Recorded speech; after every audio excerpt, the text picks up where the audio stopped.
Welcome to the Clean Mentality Podcast, where we focus solely on what you can do daily to make your life easier physically, mentally, and spiritually. I am your host, Easton Dutkiewicz. Let's get after it. Josh, welcome to the show. Welcome to Clean Mentality Podcast. Glad to have you here. And a little intro on Josh. If you want to just let us know a couple things about yourself, where you're coming from, where you live, that sort of thing. 100%. Easton, good to be here. Thank you very much for inviting me. And yeah, my name is Josh Flower. I am a mindset coach, and I'm also an experienced professional level salesperson. So I sell technology solutions. I've learned a lot in my career. I'm 50 years old, and I got to the point shortly after my 50th birthday where I thought I got to share some of the things that I've learned in my life and in my career. So that's what I'm endeavoring to do now. I live not too far away from you, Easton. So I'm in Ottawa, Ontario, Canada, and I think you're in Michigan, correct? Right. Yep. Over here in Grand Rapids. So. Oh, very nice. Very cool.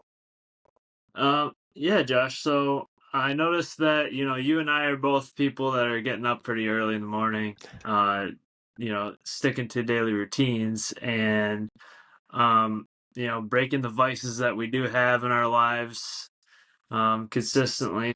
Is there anything, being that you're age 49, something that I think some of my viewers might benefit from is hearing from you on your side of being, a more knowledgeable man? That's kind of where that's how I want to say it. But I appreciate that. That's a nice way to say it. What sort of things are yeah. So what sort of things are you doing throughout your day?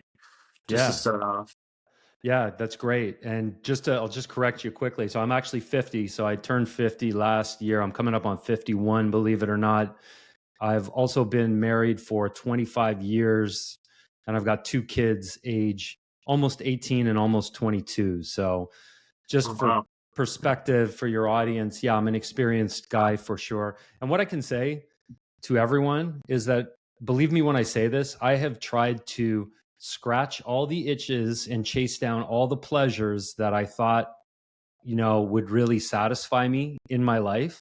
And I probably pursued these for much longer than a sensible person would have. So right into my 40s, I was still chasing pleasure. And come on, we see this, right? People of all ages are still drinking. They're still drugging. They're still partying. They're doing all this stuff.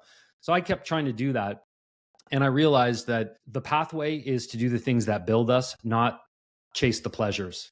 And so it's been a couple years now. I've been on this new pathway. And to answer your question, yeah, I wake up early. I don't think I'm up as early as you, but I'm up at a little bit after 4 a.m. every day, 7 days per week. And I just run through a morning process that includes a workout.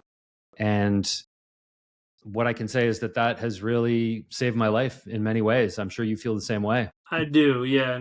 Those things that we do, they set our mind right for the day, make you mentally healthy. But yeah, let's kind of dive more into what's your purpose? What made you want to start being on this path at age 49? And I messed up. It was at age 49 that you started this path. Yeah. What made you want to do that? Yeah, it's a great question. And so I think, like most people, and I'm sure your audience is the same, right? We're all people that want to improve the quality of our lives, and we know how we feel when we live that clean lifestyle. And I did this through various phases of my life, right? I wasn't a train wreck through my 20s, 30s, and 40s. I was sort of on and off. But I knew this is what feels good to me, right? But as you know, Easton, it's also sometimes not very glamorous to be the only one waking up first thing in the morning and really running your morning on autopilot, right? It's like you run through the same process, which is what makes it so easy to do. But it doesn't seem all that interesting. And you can catch yourself thinking, boy, this is boring. Or, maybe a friend invites you to do something that you wouldn't normally do. And you think, yeah, let me go for that. So I just went back and forth many times over the years. But the thing for me, there were a couple catalysts, okay? So the first was I had been dealing with a debilitating back injury for many years that always got in the way of me getting into shape. So what I mean is I would go to the gym, I would train, and then the back would flare up and I'd have to take 2, 3, 4 weeks off, longer, and then I'd get back in the gym, and it was on and off, so I could never make progress. And then, I was a little bitch about that. And so I would drink and I would, smoke weed and I would do other things to sort of placate myself when I couldn't take care of myself. And so it was this vicious cycle. And as I was approaching my 50th birthday, I just thought to myself, if not now, Josh, when? Like, when are you going to make up your mind about which pathway you want to be on? And so I just made the decision one morning. That's it. I was hungover. And I said, that's it. I'm done. And I literally overnight, I changed everything. I don't know about you. Have you always been this way, or did you have a similar type of an epiphany? Like, what happened for you? Yeah, no. So for me, in 2020, I found this podcast, Really F, and he kind of spoke to my soul about personal development, getting better. And I was in college at that point, and throughout college, I was the alcoholic, going Thursday to Sunday drinking, and maybe even Tuesday or Monday night I'd do that. And it's just that you're not making any progress doing those things, but when you're in that mindset, you're just kind of, your friends are around, the people around you, it feels good. But when you're alone, when you actually think about what's going through your head, it's a different story. But yeah, what made me really get to the point that I'm at was, I was living at my grandparents. I was working full time. I was out of school, but I had still been going to college to go party on the weekends. And I'm 24 and I'm like, what? Why am I still going to where I partied in college with people I don't even know? And I'm not getting anything out of it except a hangover and, loss of productivity during the first 3 days of the week. So, I got to a point where I'm like, I'm too old to be going there. So I got to start getting away from that. And I think that's where I started. Yeah, makes sense. And that's the thing. It's hard, right? When good times are over, and you know that they were good times, but there's something that happens as you mature as well, which is you realize you're meant to be doing more. And like, as someone that sort of continued that behavior, I still focused on the things that mattered. Like, I built a really good career, I built a family, I took care of them, I did all of those things, right? But I just had these vices that were just on the side that I wasn't able to completely eradicate. And it sounds like, I'm always impressed when I talk to someone in their 20s that has already figured that out and is like, no, I'm on the straight and narrow now, because like I said, it took me until my 40s, Yeah, and I mean, there's still things that I'm fighting like every single day. Like, I had to stay close to God in order to stay away from certain things that will bring me Yep. back to, it's every day. If you don't practice the things that you need to practice in order to stay away from those vices, I'll come right back to that person I was pretty quick. So, yeah, it's kind of Yeah. learning to be resilient. But Yeah, that's a tough one, because also, and I'm sure you dealt with this as well. I know for me, you don't want to give up on the relationships or the people that are in your life, when you make a change like this. However, you're not necessarily aligned with them anymore. And so you've got to make a decision of, is there a risk? So I'll tell you a quick story. Back when I first made this decision, of course, an opportunity came up within weeks of that, where all of my very best friends were getting together. There was going to be a bunch of, tomfoolery going on. And I just looked in the mirror and I said, like, I'm not ready for this. Like, give me a year and I'll be ready to go and hang out with them and just avoid the temptation. But it was too early in my journey. So I had to turn them down, and they were not happy about that. But it was the right decision. And then this year I went back and hung out with them, and I wasn't tempted at all. So I do think you don't ever, well, it depends. Sometimes you do need to cut people out of your life, but I'm a big believer in, you want to keep people in your life. Just because you're on a new pathway, you don't necessarily want to cut them out. You may need to put them at arm's length for a little while, though, if that makes sense. So yeah, I relate to that right now because I got invited tonight to go out camping with a bunch of friends that are kind of mutual friends. One of them I live with, and I just thought about it, and I'm like, I don't think I can do that yet because I don't think I will be able to keep myself in a good place mentally and be around alcohol and these other types of people. But I also just kind of got this message the other day of maybe I'm being a little bit too close-minded to where I'm not socially getting any connections because I'm just grind mode all the time. And Yeah, that part of it, I wonder if you relate to this because you can get into grind mode and get into that, and then you cut yourself off from everybody, and you feel like something's missing all the time. Do you kind of relate to that, or? I do. I relate to that a lot. And part of it is, yeah, you're in grind mode, so you don't want to do necessarily or be around the things that could tempt you in the wrong directions. And I think that's valid. And again, I think you can build the strength. So the thing for me was, and I actually posted it on my Instagram, was I went to a pool party where everyone was partying and doing drugs. You could smell weed in the air, all triggers for me in the past. And I was not tempted for a one moment, Easton. I just had a good time with my friends, danced around, had fun. You know, it was a day thing as well, which is nice. Sun was out. But it just takes time to get there. So I think you might be able to get to that point. But if you're not feeling like you're there yet, then I'd like acknowledge that, accept that. But I will say this, like, because of the hours that I'm putting in, like 40 to 50 in the job and then 25 to 30 in the Instagram and the coaching, plus the gym stuff, like I don't have a lot of time. You know, like often I'm working right until bedtime. Like I'm doing DMs on my phone, or I'm putting the finishing touches on an edit for a post before I get to bed. And so that's the big challenge I have, is prioritizing, you know, the friends, the family, and not letting it slip away because I'm too busy. You know what I mean? Yeah, and you know, like from an audience perspective, they might be like, "Well, why is that so important to have that much time put into to work? Like, why not relax?" That might be a Yeah. question they ask. Like, I kind of understand what you're Yeah. saying, but what do you think about that? Yeah. And it like it is valid. And I like to work.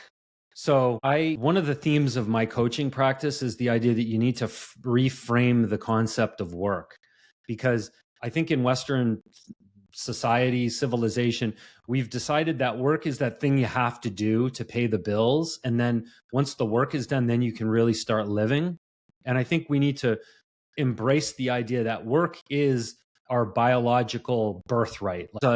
As a living biological being, we must work to survive. So I do think work is positive, but I will say working 80 hours a week, probably too much. But I tell my wife and others that, look, it's a moment in time, because again, I can't let my responsibilities drop in my day job. And I've got to lift this coaching business off the ground. And I've got clients, you know, that I serve. And so I've got to invest there. So unfortunately, it's just a short-term lift. And that's what I'd say to anyone that's listening. Like, if you're in a position where you got to pay your bills, like pay those bills, right? That's step one. You can't drop on that. But if you want to do something exceptional, you're going to have to accept that for a few years, maybe 3 years, you're going to need to do double time, you know, and invest in both. But you'll get to the point where you can make a decision. That's the goal, at least, you know? Yeah, and I think when we start talking about being highly successful and that sort of thing, like to a lot of people, they might be at a point where they're in the beginning phases of that. Yeah. And something I've noticed lately is, I'm so eager to be like, okay, you can do 75 hard like right off the bat. No, like some people aren't built yet to that point where they can do all of that at once. So how would you Yeah. suggest to people, when they're starting off, when you were 49, like did you immediately just start working, 70 hours a week? No, probably not, right? So like couple things could they start doing, do you think? Yeah. Oh, that's a great question. Just great. So there's a few things that I would recommend to anyone. So the first thing is, if we're talking about work, the first thing that you want to do is honestly assess your work level that you're bringing into whatever you're doing. And I would suggest most people are not working hard. So they may be putting in 8 hours, but they're not working hard. And so, if that's you, the first thing I would recommend is finding a way to work harder. And of course, it's going to be contextual, right? Depends on the job that the person is in and what is required of them. But for example, I've worked from home for 20 years, right? So, if I can work more intensely for a shorter period of time in my sales job, then I can free up time to then work on my side hustle, right? But the number one skill set you need is the ability to work hard. And an element of that is to not be distracted. That's probably the biggest thing holding most people back, is the distraction of the phone, the distraction of all the entertainment, the internet, etc. And so that would be my first step, is start carving out periods of time each day where you put your phone aside and you focus intently on work that you don't necessarily want to do, but that you have to do, and build the muscle of working hard on the crap that you don't necessarily want to do, because a lot of the work you'll do, even for your own side hustle, will be stuff that you don't want to do, and you need to learn how to do that. So that would be one recommendation. Another recommendation is, I would suggest that everybody slide their wake up time just a little bit earlier than they're doing right now, and invest that small amount of time in the morning into something that is valuable for them personally, so that they can start to build trust in themselves and start to show themselves love first thing in the morning. I think that's such a healthy thing to do, is to prioritize you first thing in the morning, and go through a little bit of suffering first thing for you, for you. So those are a couple tips. Yeah, no, I like that. I definitely do a couple of those things, but I think a lot of people could take a lot of value from just being someone that works a 9 to 5. Like if you are just, like you said, putting in 8 hours and checking the time clock and that's it, that's something you got to work on. Do a little bit harder work. But Well, and I'll tell you, you know what happens, Easton, as well, is, and I think it's funny. I was having a conversation with my son about this, and he said, Dad, like, there's a lot of cynicism out there, like you're working for the man or whatever. And it's like, you're not getting paid well. And so you kind of don't feel like you need or should bring your best into it. But crazy things happen. The universe will reward you for doing your best work, regardless of the context. And I've seen this over and over again in my career. Anytime I've worked as hard as possible, I've always had opportunities open up for me. I was hired as a sales executive at a company, and within 30 days, they pulled me aside and said, "We want you to replace the guy that's running the whole operation." So do it for you, do it for your own, like it's your name on it.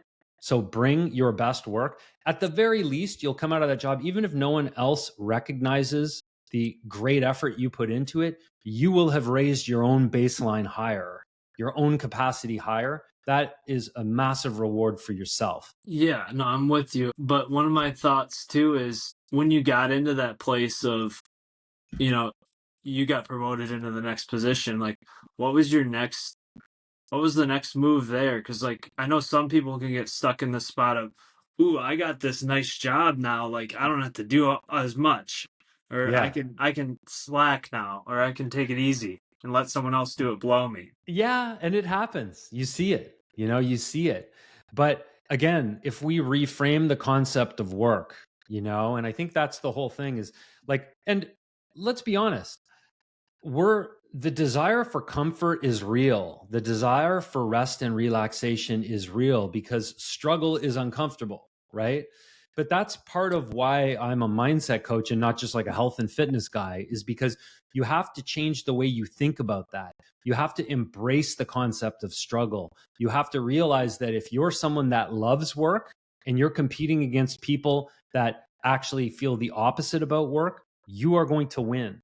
Whether it's within the context of the game you're playing, like at your workplace, or just overall, if you can change the way that you think about these difficult things, and if you can realize that while everyone else is chasing pleasure, drinks on Friday night, pizza on Saturday, and taking 2 steps forward in the week, 2 steps back on the weekend, but you just keep taking 2 steps forward every weekday and weekend, you are going to win.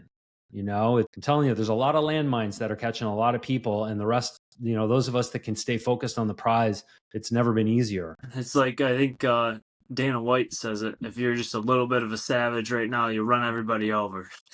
Totally, So, totally. And yeah, it is one of those things, that you just, but it's hard, right? And so learning how to do this takes time, and it's step by step. Like that's why I say the first thing, wake up a little bit earlier. Another thing you can do, and I know you're huge in this, is cold exposure, right? It's a thing that that there's health benefits for it, but you also know there's a massive psychological benefit to forcing yourself to do something so uncomfortable, right? it really is. Like I don't feel the same if I don't do that, a daily. So it's a psychological thing, 100%. Oh yeah. Like I don't What? do I don't do the cold bath like you, but I do the cold showers. Yeah. And it's the same thing where in the lead up time to taking the cold shower, I feel the resistance, and I can feel myself maybe dragging my heels or procrastinating a little bit. And it's like, wait a minute, there it is. There's the resistance that if I can overcome, I get stronger, And it went for me, I don't know about you, but when you first started, like for me, when I first started cold showering, honestly, 30 minutes before the cold shower, I was thinking about it and I was like, oh my God, it's coming. Now it's literally like 30 seconds. Like, I'm going through my routine and then I'm like, oh, right, cold shower time. Is it the same for you? Yeah. I mean, I don't know. You probably didn't watch me throughout the past winter, but when I did the cold plunges in winter, the sliding doors there, it's already a little bit cool. Uh It's huh. morning. It might take me 20, 30 minutes before I'm like ready to go out the door and get myself prepared mentally. Just ended up doing it. And then it Yeah. slowly gets easier and easier as you continue to do it. But Yeah. Cause you're getting stronger, period. Like that's what's happening. You're getting stronger. And that's the thing that I'd say to everybody. That's the key. You have to get stronger. You don't get stronger going to the gym and lifting the same weights for 5 years. Like you have to progressively overload and do harder and harder things. Unfortunately, that's the path if you want to get stronger. it's even proven scientifically that, our willpower is created by doing hard things. So I guess on that fact of, something they could start doing like cold exposure, like a cold shower, you guys don't have to start with it cold either. You could have it on hot, turn it down slowly, and then start your timer and do your cold for however long and turn it back to warm. I mean, it's a way to start to get in there, get used to it. That's the way I started. I started by like kind of doing that gradual. And then I just got to the point where I said, no, I'm just going to start it at the coldest setting and I'm just going to climb in. But again, it took me some time to build up to that. So yeah, I agree. Just do something a little bit challenging every single day. Like that's the key. And try and do that multiple times per day and you will just callous yourself. That's what'll happen. So we're talking about this psychological ideas here, and mental health is really what we're talking about. Uh, Yes. what importance to you is, controlling your diet, and how much has food been a addiction in your life before now? Yeah, it's definitely been an addiction in my life. I've fluctuated in weight throughout my life. I've been chubby and I've been flat out overweight and then I've been slender and then skinny and so I've sort of moved about that. And the challenge for me was it and I think the challenge for most is we get to a point where we're not happy with what we see in the mirror and then we think something's got to change and we take radical steps to change it because in that moment we're ready to change it. But what actually needs to happen is you need to decide to become a different person. It's not about going on a diet. You have to become a different person. And that's what led to the sustained success for me was deciding that I was going to be a person that was ripped. And, even though I'm 50 years old, that was the vision I had in my head. And I thought, I'm not going to do this for 30 days or 90 days or whatever until the end of the year or until the holidays. I said, this is going to be the new me. And so making that change, I would say to people, this is probably the hardest thing to do. And I see you've gone through transformation as well, Easton. It's one of the hardest things to do, but it's one of the things that will truly show you who you are. Because if you can change your physical body with your mind and your effort, of course, but if you can do that, then you can do anything. And so it's the first step is get yourself into shape. And if you've tried to do it on your own before, hire somebody to help you with accountability, to keep you on path. Because if you can solve that problem for yourself, you'll come through the other end realizing you can do anything. And so that's how important that one is for me, because you got to eat 3 times or more per day. So can you consistently every day, multiple times per day, make the right decisions? A man or a woman that can do that can literally do anything. Yeah, I'm. I mean, you have to.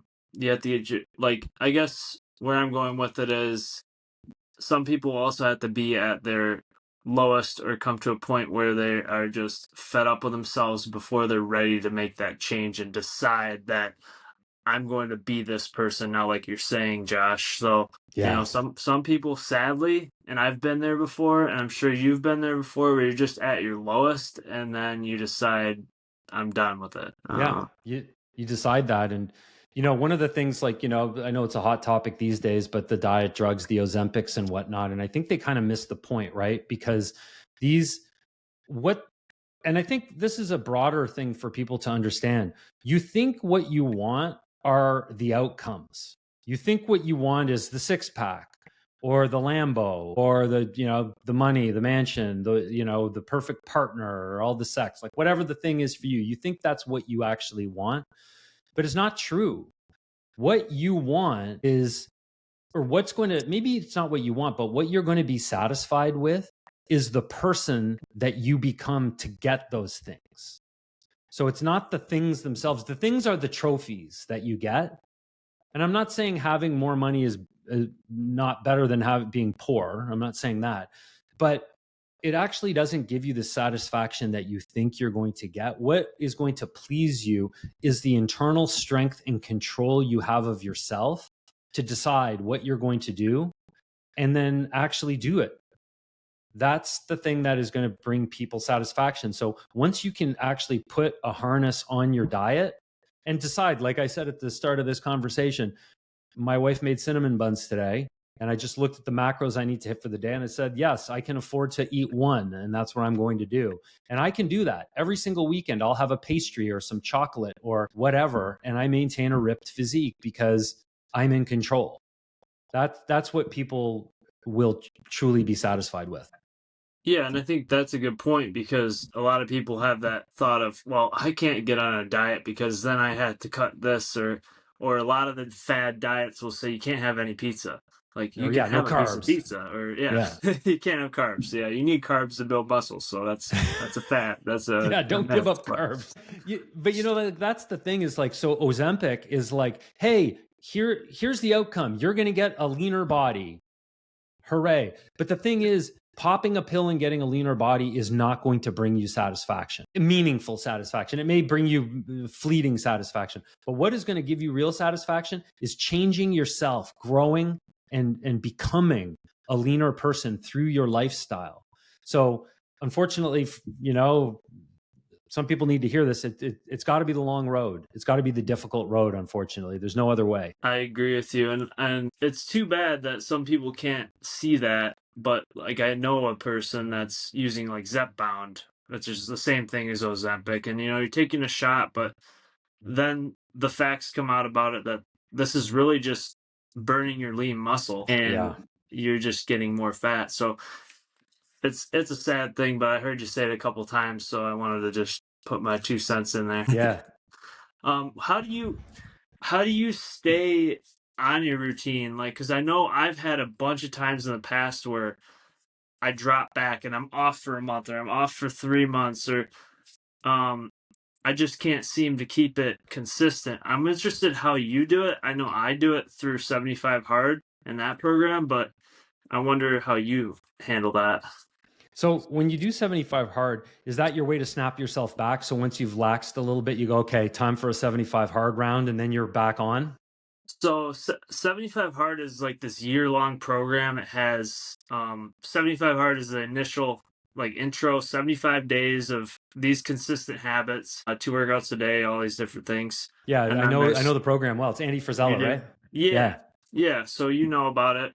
So I just, I'm gonna live this way. So I'm doing the entire program throughout the year, phase 1, 2, 3, and Amazing. Yeah, so that's cool. And so I'll tell you what's worked for me, okay, is, again, the theme of control, right? And so that's what I believe in. I believe that the moment you relinquish control, that's the problem, right? The problem isn't eating pizza or even doing like, I don't drink, I don't smoke anymore. My plan is to never do that stuff again. But if you're the kind of person that says, hey, it's Saturday night, it's a special occasion, it's my boy's bachelor party, I'm drinking tonight. If you have the control to snap it back the next day and say, okay, now I go 3 more months without doing it, that to me is fine. You have to be in control. It's the moment you relinquish the control and become a victim that is now satisfying urges that are like sort of your sub urges, right? So then the next day you're like, let me watch some porn and I'm going to get some bad food now because I already fell off the wagon with the drinks. Now you're sliding into danger land.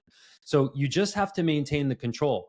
How I've done it, Easton, is decide if I'm going to do something. I don't let the moment decide for me, like, oh, someone's encouraging me to do something. I shouldn't. Okay, maybe I will. Instead, I decide going into it, this is what I'm going to do. And so I mentioned that pool party that I went to maybe about a month ago. I wake up at 4:20 a.m. and I was going to see my friends and I knew we would be up late chatting. So I made the decision. I am going to sleep in for 2 days, just for 2 days. And then I'm going to be back to 4:20 on the Monday when I get home. And that's what I did. And it felt great. And, I even had a burger and fries at 2 a.m. one night, which I would never do. I would never do.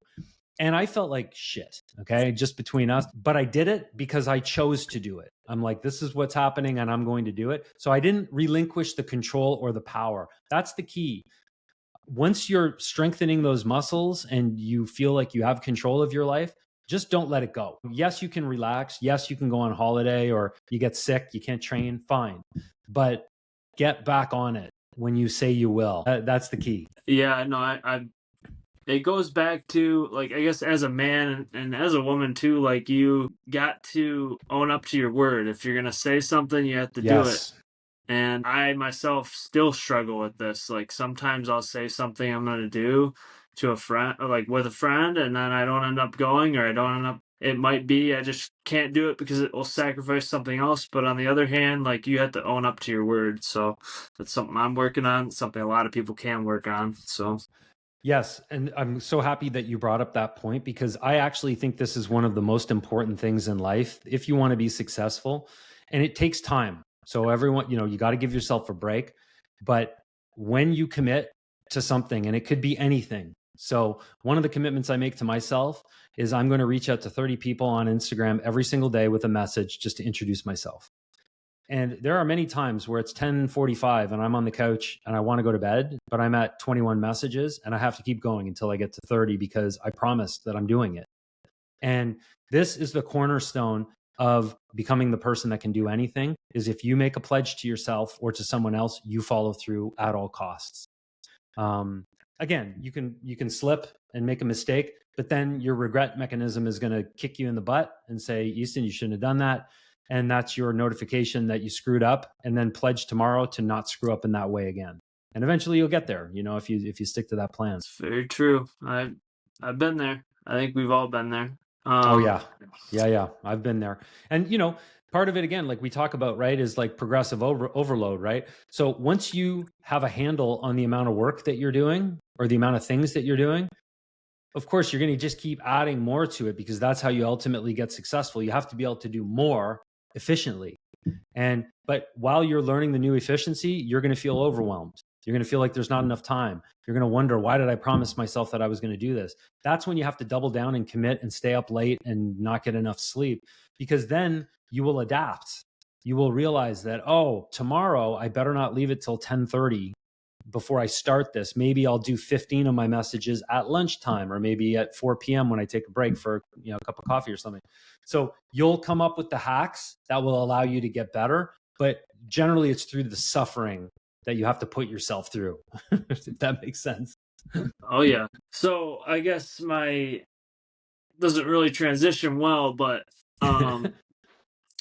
going into relationships with others and that connection. I know you are a advocate of trying to provide like unconditional or foster unconditional love. What does Yes. that kind of mean to you for others in the world? Like, what does that mean to you? Because I have this thought of unconditional love not being a real thing.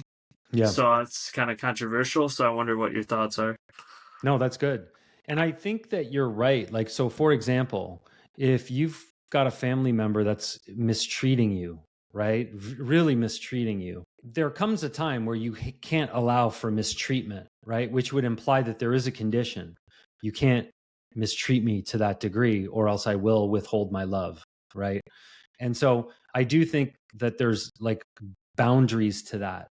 What I mean about unconditional love, though, is that you choose to be like, I think for a lot of people and a lot of men, we want to be loved. Like, we're kind of, I don't know. There's something about the mother-son relationship that I think nails all of us, and it's like we just love the love of a woman. And our mothers, no one will ever love us the way our mothers loved us. And I think for a lot of men, we go out in the world trying to find that from a spouse, from a partner. And you can have that, but trust me, once that woman has babies, you are not going to be as high on the totem pole as her babies. It's just not going to be, no matter what, it's not going to be the same, right? That same love we got from our moms. And so you have to make a decision. Do you want and need the love from this woman? Do you need her to meet your conditions in order to love and protect and provide for her and for your family? Or do you just do it? Do you just do it because it's your duty and it's your obligation and you're going to be the source? You're going to love yourself and then you're going to provide for them regardless of what comes back in return.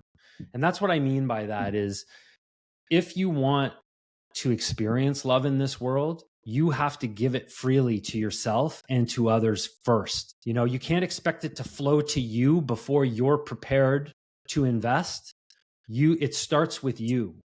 And I think that that's a beautiful thing because, again, along the theme of control, that's the only thing you can control. You cannot control the flow of love to you, but you can control the love outside of, like, from you. So take control of that, and give it with no boundary. I think, like, where I can relate to that is, I'll just give you an example of something actually struggling with today. I'm currently in a position where I'm becoming more successful. I'm not in a relationship. I'm single and all that. But there's this urge. It's kind of more of a lusting desire of an urge to be with someone. Yet I know that in my faith that God doesn't want me to be with anybody yet. But I'm fighting that now compared to fighting other vices that I've had in the past, which is honestly an improvement. But being in that point of trying to find someone, like, you think you need someone so bad, but maybe some of my viewers, being younger, like, will connect with this example, looking for that unconditional love from others. But I guess kind of switching into, like, the lust and desire part of this conversation too.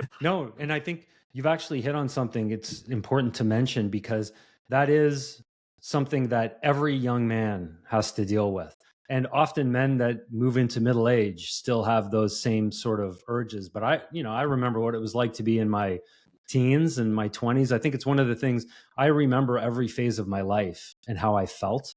And I actually do counsel a lot of younger guys, because my son, as I mentioned, he's 22 and he's got friends and they'll reach out to me with questions, sometimes around this very point. And what I would say is, like, number one, you've got to lean back on your faith. So whatever your faith is saying, like, I would never want to get in the way of someone's faith or counsel them outside of their faith.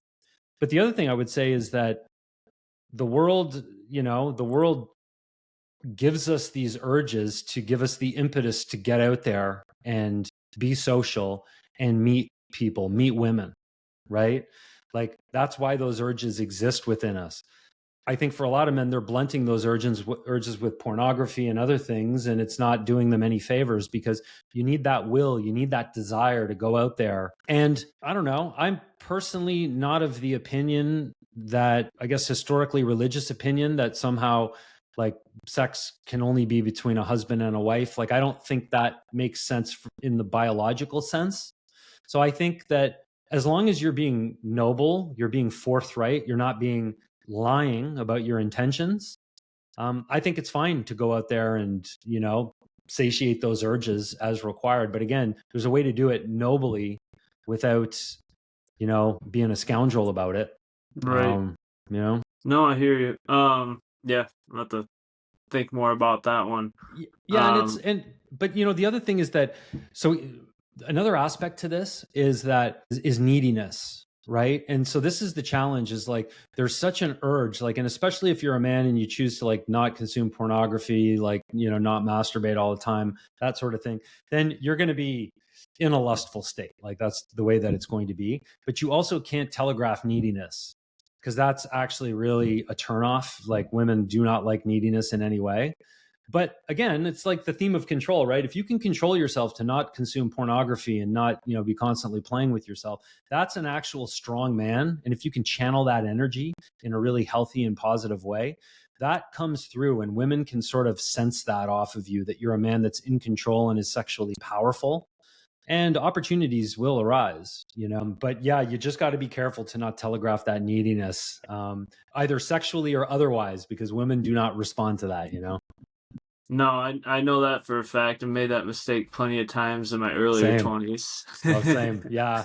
I think it's a young man thing, because you come out of the relationship with your mother, and women would appear to be a proxy for that in some way, and you've got to just learn that no, like, your mom loved you because you were her baby, whereas a woman will love you because she sees you as someone that she can rely upon, and that is going to not only provide her with her heart's desire, which is a family, but also provide an environment where she can do that safely. And that's a different set of characteristics and traits. And that's literally, as a man, what you need to do is mature into that and love and appreciate your mom for what she gave you, but realize that you're not recreating that, so cherish that bond, and then step into your manhood, for the other women that you're meeting out there. I think because we got into this topic about relationships and about lust and these different things, I'm interested to hear your thoughts on how media and the movies have displayed love and what it means and what it is. The movie The Notebook, we know. Yeah. Some of us know that movie's a lot of bullshit, but what are your thoughts on that as far as what the media is displaying for what love is? Yeah, it's an interesting thing, because maybe like you, I always wonder, how did this happen? Like, how did we get to a point where we were sort of pretending collectively that this is what people, like what women want and what people want, and that this is what the dynamic is, when that's not. I don't know if it was like a hopeful, romantic, for lack of a better term, narrative that, in the 50s and 60s, they decided to proliferate in media. But I think what we've realized is that a lot of times women will say they want different things than they actually respond to, right? And I'll tell you something else. I think a lot of times it's the same with men. Like, men are sometimes painted as, promiscuous, ready to drop our pants at a moment's notice. But a lot of the best men I know are extremely noble, and they want to give, and they want to provide, and they want to protect, and they want to do all these things. And they are hopeless romantics deep down inside. So I think there's a lot of misunderstanding on both sides of the aisle. But I don't know. I don't know why that's proliferated in media. What are your thoughts? Well, my thought to it was like I kind of see like the James Bond, meets a woman, and 5 minutes, 10 minutes later he's sleeping with her, or whatever it might be in reality.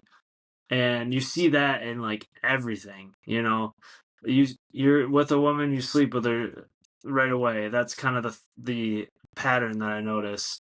And I just know that's not necessarily the right way to think about women, because that's what it's doing, right? It's making all the men think that's what I need to do each time that you meet someone that you connect with, and that's not necessarily the path that you need to be on, because it's like you said, with that's holding sexual energy. If you're giving it to random people, you're also wasting your energy, and you're becoming less from that. Yeah, indeed. And I think that one thing to remember is that women do like a challenge, right? Women, and like, one of the things I love about women is they enjoy the game of courtship. Like, men sometimes are just thinking, maybe, yeah, because of these influences, like, I got to get to the prize, and do the deed. But women prefer a little bit more of the playful back and forth. So if you can be the kind of man that plugs into that a little bit and knows how to be playful and is not behaving in a desperate way, so where you give a little bit of your energy and attention and then you pull it back strategically, that can be a very enjoyable dance for a woman to play.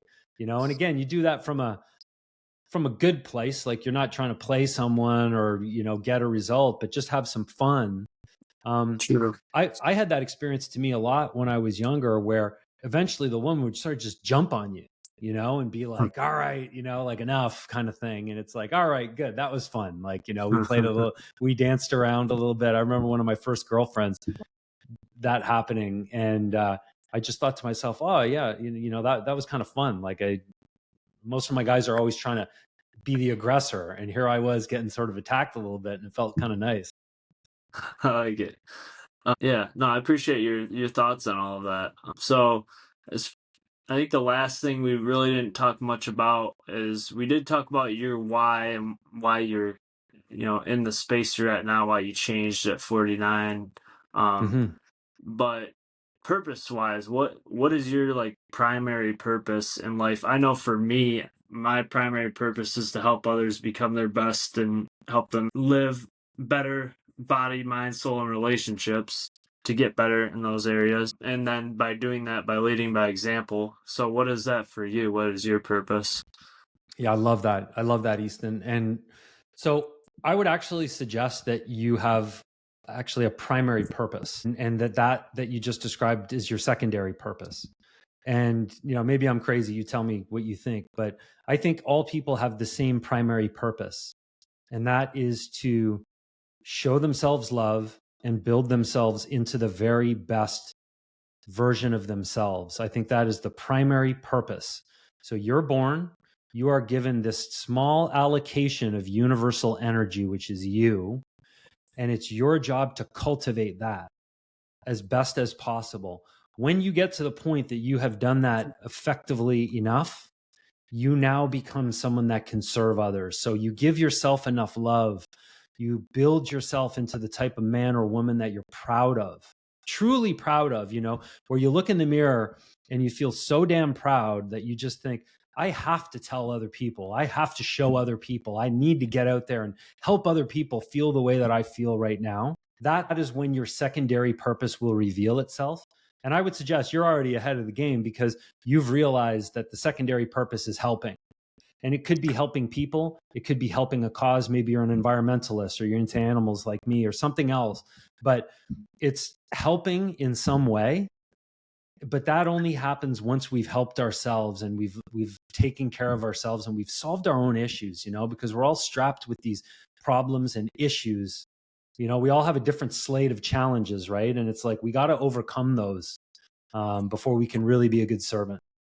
I love that. Yeah. So like where you said that's your secondary purpose, you're 100% right because I didn't find that secondary purpose until I worked on the primary of making myself into a better person and being a better person daily.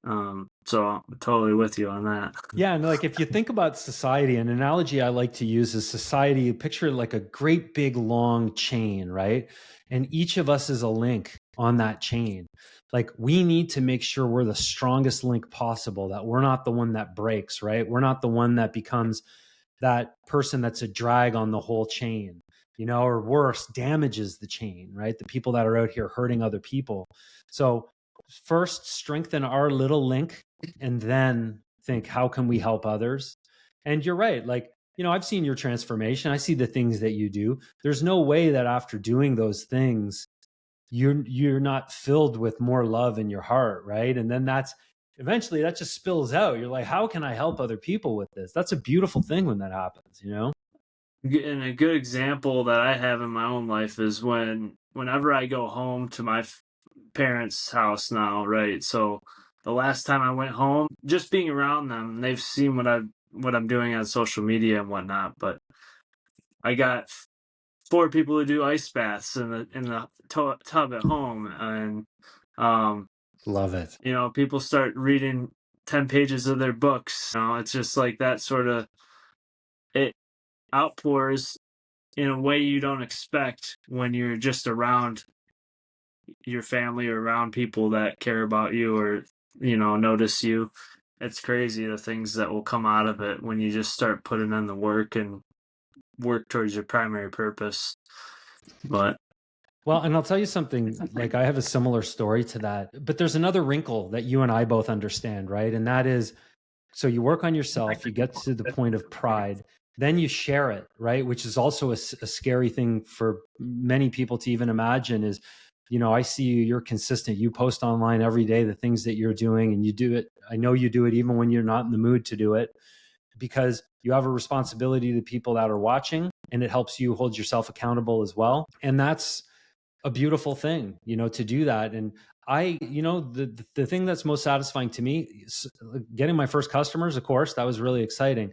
But every time I hear from one of my kids' friends, and they come to me and ask me a question about diet or training, or they tell me that they're having a challenge, or they ask me for their opinion on something, I'm like, okay, like I am legitimately helping like young people. Like it's incredible. Like kids that would have never approached me if I wasn't doing this, So it is, yeah, it's a beautiful thing. Like that ice bath, like you're influencing people, man, like that's what's happening. And the people that we don't, and there's so many people that we don't even know that we are impacting. And it's a beautiful feeling, to know that, right? No, that's awesome. You with, that maybe that's my next level, is when I'm a family man, I'll have that going on too. Well, I'll tell you, that was the other thing, is I just, I thought to myself, like, my kids are at this age now where if I can show them that an old dog like me can not only turn around his health and build like a crazy physique, but also, start, despite having a very successful career, just pivot at this age and do something different and do something scary that all their friends, I'm sure at first were like, what the hell's with your dad, And if I can do that successfully, what kind of example is that to them, that, hey, you can do anything, and that's the beauty of a family as well, right? That's the beauty of being a provider for a family, is you start to think, how can I, through my behavior, be the example, Long gone are the days of wagging your finger at your kids and telling them how it's going to be. You got to show them. And with that responsibility, you can do great things, So I'm a big endorser of the family, if you can't already tell. That's so great. That's something I spoke about recently on a podcast, was about how we have to set the example now. It's not what families have been doing in the past 20, 25, maybe even 50 years doesn't work. Like in America, we have a country of people that are obese, overweight, falling into all kinds of vices, and just lost. And it's because the mom and dad aren't setting that example, like you're saying. And that's amazing that you got that. So yeah, and it's like, that's our responsibility, and so you, as a man that doesn't have the family yet, view the rest of the world as your family. You're doing it for them, right? You're out here doing it for them. I think that makes it a lot easier for me when the alarm goes off, because I'm not getting out of bed to build my physique. I'm getting out of bed to show the people that are following me what's possible. Makes it easy. Even if I've had 3 hours of sleep, I'm out of bed and I'm doing my thing, I like that. Because I owe it to them. That's awesome. I like that. Josh, this has been a great podcast with you. Really good conversation. I hope we provided the viewers as much value as we can, and from all kinds of different perspectives, from family to being at your valuable age of 50 and down to the level that I'm kind of at and below, But where can people find you, Josh? I know you're on Instagram. Is there anything else you want to add? Yeah, thanks, Easton. This has been such an enjoyable conversation. I've been looking forward to it. I knew we would have a great convo, but yeah, if people want to find me, the number one, joshflower.com is where you can learn a little bit more, and I write blog posts there. But if you really want to see how I'm living, I follow the same model as Easton, where I'm on Instagram every day, posting to my stories. You're going to see my wake up time. You're going to see my workouts. You're going to see the foods that I'm eating, and you're going to hear me talking every day about what I believe in. That's a way that you can really check and see if you think that I could be the kind of person that can help you. So check me out on Instagram, and it's just instagram.com/Josh Flower and then the number 1. And of course, if anyone's got questions, they can ping me right on IG or through my website. Awesome, Josh. Thank you so much. Yeah, you bet, Easton. Thank you. Yeah, talk to you later. You are on a mission.